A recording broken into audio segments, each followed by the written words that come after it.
শহরের বিয়ের তুলনায় গ্রামের বিয়ের আয়োজনগুলো কিন্তু খুব মজাদার এবং বেশ ব্যতিক্রম হয়। মাসখানেক আগে গ্রামে গিয়ে আমিও কিন্তু ঠিক এরকমই ব্যতিক্রম একটি বিয়ের এক্সপিরিয়েন্স করলাম।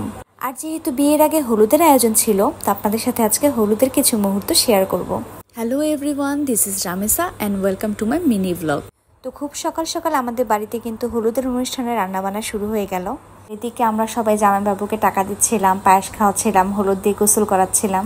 তারপরে যে সন্ধ্যাবেলা আমি বাচ্চাদেরকে একটু মেহেদি লাগিয়ে দিচ্ছিলাম। আর এদিকে স্টেজে রাখার জন্য সবকিছু রেডি করা হচ্ছিল। আর সবাইকে কিন্তু সন্ধ্যাবেলায় খাবার দিয়ে দেওয়া হয়েছে। তো যারা গেস্টরা ছিল সবাই কিন্তু সন্ধ্যাবেলায় বসে খাচ্ছিল।